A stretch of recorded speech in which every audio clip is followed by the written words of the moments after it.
So we are at the outskirts of Rishikesh and we're headed to Kanatal, which is somewhere near Mussoorie, and it's all about this road trip. I'm on my Interceptor. My name is Srinivas and this is my friend Abhinav. And I've done about 260 kilometers on this motorcycle today, and I'm happy to report that the motorcycle gave me a mileage of about 28 kilometers per liter. That's a really good mileage for a 650cc, right? All right, wheels are off.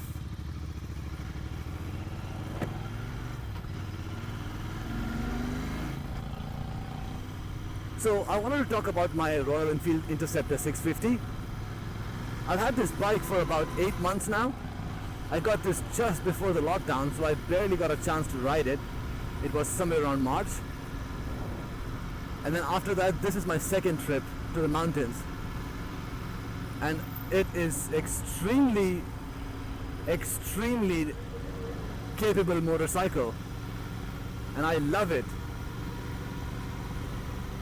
Sure, I didn't get the touring seat right away, for which I realized that one should right away, as soon as they get the Interceptor or the Continental GT, they should invest in a touring seat because it is extremely worth it.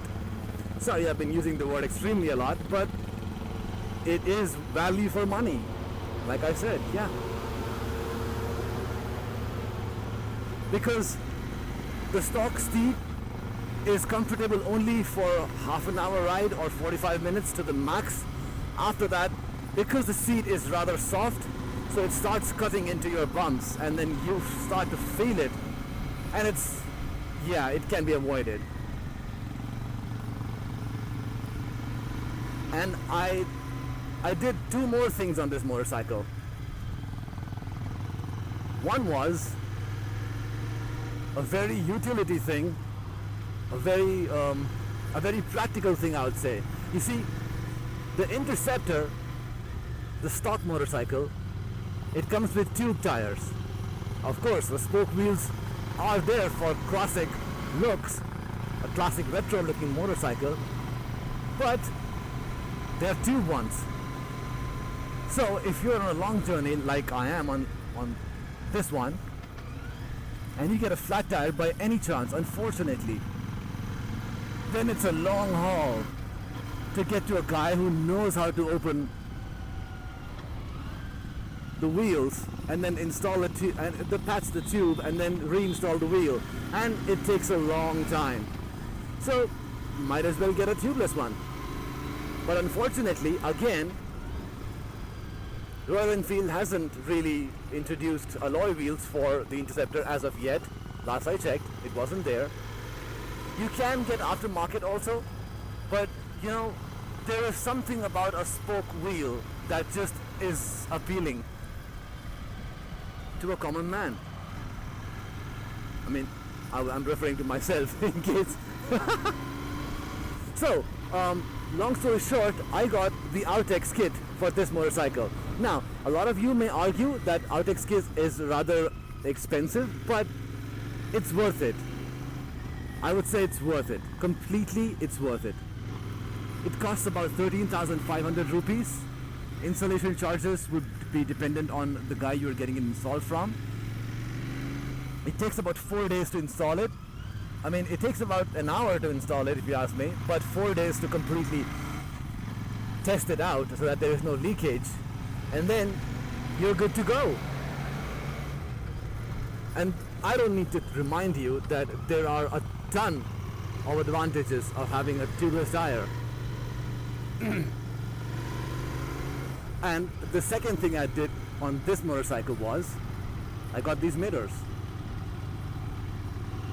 These are Kemi Moto mirrors that I got from Amazon US, and they're anti-glare.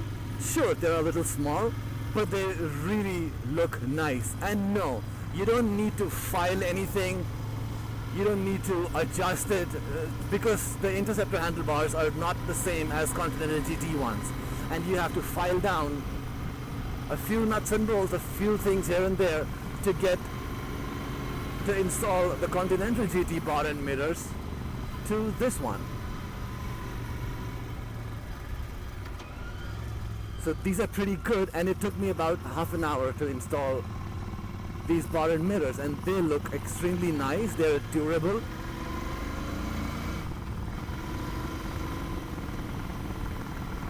And yeah, the bike is just lovely. I mean, my exhausts are stock, and the air filter has not been changed yet. I mean, sure, I am close to... I've done about 4,000 kilometers on this bike, and the next service, which is the second service, is due at 5,000 kilometers. So after the second service, I'm thinking I should get K&N air filters, because again, of course DNA air filter is also very nice, but yeah, it's just a brand value, I guess. But I love it.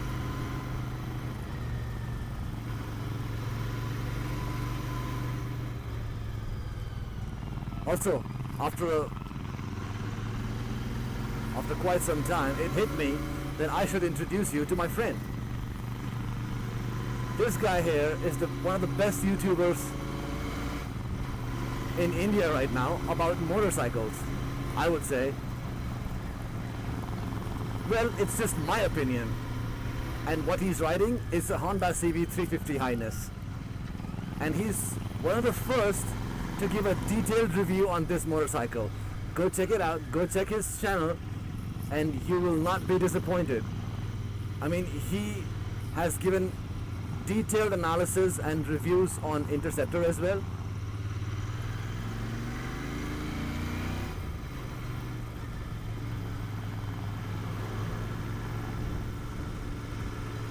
And because of which I ended up buying one myself. My previous motorcycle was a Harley Davidson Fat Boy, 2018 edition. Wait, you shouldn't do that. Yeah, when in mountains, stick to your lanes. That's what I've learned.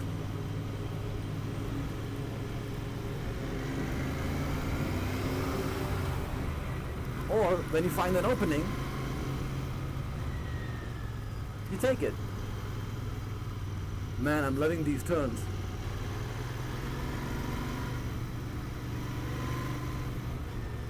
So thanks to Abhinav, I also have got a chance to ride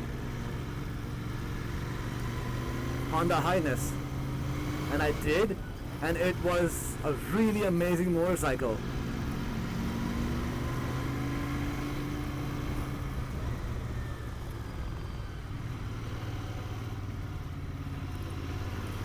And my reviews about the Interceptor, the only thing that, I mean, I'm sure everyone would know that by now, is the foot peg placement. It's just there. I mean, I'm a tall guy. I am 6'2", and I can move the bike easily around.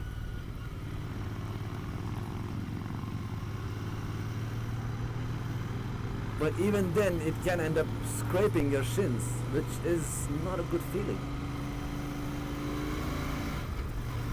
Not at all.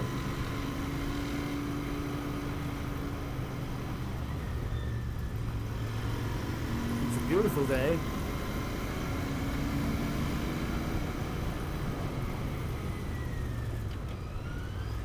And it's a beautiful road. I mean, sure, I've been to the mountains before also, but check out the view.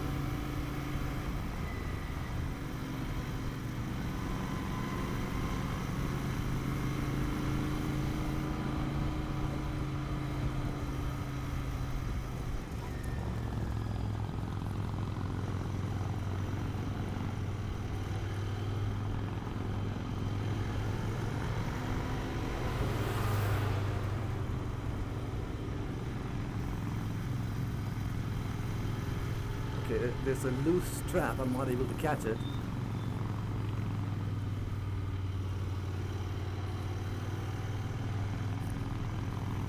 Okay, you're not supposed to... There, caught it. otherwise it makes a rather funny sound.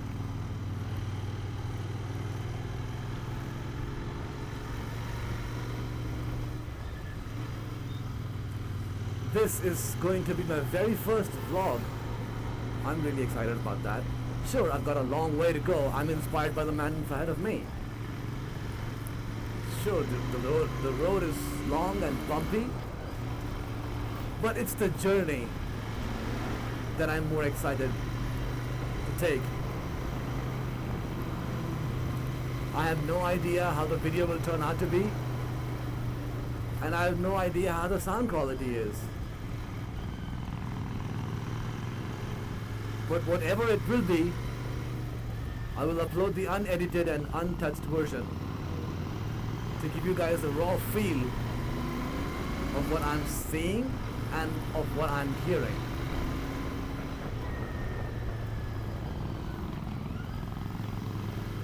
Oh man.